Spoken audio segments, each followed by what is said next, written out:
Good morning, children. I am Anmol Messi, PGT Physics, Mount Litera Z School, Jhansi. Children, in my previous videos, we have discussed about concave mirror, image formation by concave mirror, and what are the properties of the image formed. So today, what we are going to do is we are going to discuss the uses of concave mirror, and after that, we'll discuss the image formation using convex mirror. So as you can see here, I have written all the uses of concave mirror. The first is it is used in torches, searchlights and vehicles headlights to get powerful parallel beams of light. सो आपने एक case देखा होगा concave mirror का, जिसमें मैंने जब object को mirror के सामने रखा था तो the light rays after striking the mirror became parallel.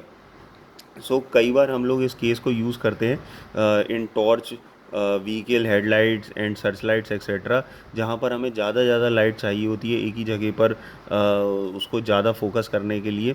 तो we utilise this case and with the help of this case we will be able to see properly over such places. Second is they are used in shaving mirrors to see a larger image of the face. जो हमारे face के hair का size होता है वो it is very small, and if we use plane mirror for shaving purpose then the size of the image would be equal to the size of the object. तो हमें जो hair की image है वो इतनी क्लियर नहीं मिल पाएगी, due to which we will not be able to properly shave. So we require a mirror which gives us an enlarged image. सो अगर जो हमने केसेस करे थे, अगर उनमें से हम लास्ट वाले केस को देखें, when the object was placed between pole and focus, then we got a virtual and erect image, plus at the same time it was enlarged. So we can use this case for shaving purpose. सो हम लोग एक concave mirror use करके उसमें यही वाला case लगा देते हैं, तो उससे हमें जो हमारे फेस के हेयर का साइज़ है वो enlarge होकर के दिखाई देता है, तो we can get a clean shave. In fact it can be use for makeup purpose also, because makeup के लिए कई बार हमें अपने फेस के फीचर्स को बहुत शार्पली देखना होता है, उसको enlarge करके देखना होता है. We can utilise concave mirror for that. Third is the dentist use concave mirror to see large images of the teeth of the patients. जो हमारे टीथ की कैविटी होती है वो इतनी छोटी होती है that it becomes very difficult for a dentist to see the cavity and treat it.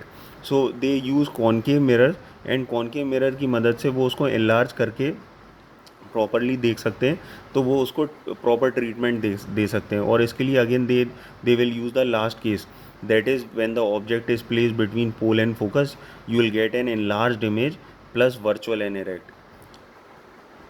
Large concave mirrors are used to concentrate sunlight to produce heat in solar furnace.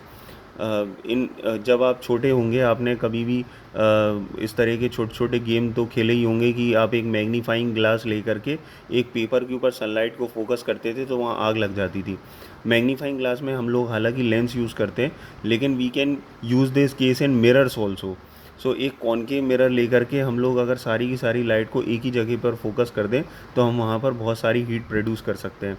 तो आपने जो इनिशियल केसेस देखे होंगे concave mirror के, जब हमने image formation करी थी, उसमें हम लोगों ने पैरेलल लाइट रेस को आफ्टर स्ट्राइकिंग द मिरर एक ही पॉइंट के थ्रू निकाला था. तो when ever parallel light rays strike the mirror they pass through a single point, और जब सारी की सारी लाइट रे एक ही पॉइंट से निकलेंगी तो वहाँ बहुत सारी हीट प्रोड्यूस हो जाएगी. Hence this case can be used as in solar furnaces also.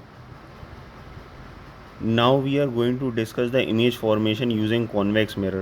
So this is the first case that we are going to discuss. As you can see that I have taken the first case as when the object is at infinity. तो जब भी हमारा object infinity पे होता है तो हम हमेशा पैरेलल लाइट रेज बनाते हैं. As you can see in the diagram I have drawn a convex mirror which is polished from the inside. और अगर मैं इसे कंप्लीट कर दूंगा तो जो इसका सेंटर है वो यहाँ पर आ रहा है, और सेंटर और पोल के बीच का जो मिड पॉइंट है वहाँ मैंने फोकस बनाया है. Since the object is at infinity the light rays the incident light rays which are coming are parallel to the principal axis. But क्योंकि ये एक डाइवर्जिंग मिरर है तो लाइट रेज से टकराने के बाद डाइवर्ज हो गई. बट अगर मैं उसको एक्सटेंड करूँगा तो वो फोकस से होकर निकलेगी, क्योंकि रूल ये कहता है कि जो भी लाइट रे अगर parallel to the principal axis आती है उसे फोकस से होकर के निकलना पड़ता है. बट क्योंकि ये डाइवर्जिंग मिरर है, हैंस ये फोकस से निकलने की जगह ये लाइट रे ऊपर की तरफ चली गई. बट अगर हम उसको आगे बढ़ाएंगे तो वो फोकस से ही होकर के निकलेंगी. And since it is behind the mirror तो हमने उन लाइन को डॉट से बनाया है. अब दोनों लाइट रेज जब हम इस पैरेलल लाइट रे और इस पैरेलल लाइट रे की को एक्सटेंड करके जब हम यहाँ फोकस से निकालते हैं तो यहाँ मीट कर रही हैं दोनों light rays, that is this is our image. And what would be the properties of the image formed? The image is formed at focus and it is behind the mirror. As we have discussed earlier also, एक convex mirror से जो भी image बनती है वो हमेशा virtual and erect होती है, and it is very clear that the image formed is highly diminished और point size. This is our second and last case, that when the object is placed between infinity and pole. So as we can see that again we have drawn a convex mirror and इसके सामने मैंने एक object को रखा हुआ है, तो ये ऑब्जेक्ट पोल और इन्फिनिटी के बीच में हो गया. सो अगेन अब जो रूल्स एंड रेगुलेशंस उसके हिसाब से मैंने एक लाइट रे को पैरेलल निकाला. पैरेलल जाने वाली लाइट रे फोकस से होके निकलेगी, लेकिन क्योंकि this is a diverging mirror तो मैंने इसको ऊपर की तरफ निकाल दिया है, लेकिन जब उसको एक्सटेंड किया तो वो फोकस से होकर के ही निकली. सेकेंड लाइट रे को मैंने सेंटर ऑफ कर्वेचर से निकाला. So after striking the mirror उसने सेम पाथ को रिट्रेस कर लिया, जैसा कि आप देख सकते हैं इसने सेम पाथ को रिट्रेस कर लिया. लेकिन जैसा कि आपने पढ़ा है कि सेंटर ऑफ कर्वेचर से जब लाइट रे पास होती है तो सेम पाथ को रिट्रेस करती है, तो वो तो यहाँ पर हम देख सकते हैं, लेकिन उसको सेंटर ऑफ कर्वेचर से पास कैसे करें? तो बिहाइंड द मिरर क्योंकि सेंटर ऑफ कर्वेचर है तो हम उसको डॉट से रिप्रेजेंट करके यहाँ पर ऐसे सेंटर ऑफ कर्वेचर से पास कर देंगे. जब ये दोनों लाइट रेज यहाँ पर मीट हो गई तो यहीं हमारी इमेज बनेगी फोकस के जस्ट सामने. तो इमेज का साइज़ आप देख सकते हैं कि बहुत छोटा है. Hence what are the properties of the image formed? So these are the properties of the image formed. Image formed is between P and F, virtual and erect, and as it is very clear it is diminished. The size of the object is very small than the size of the image is very small than the object.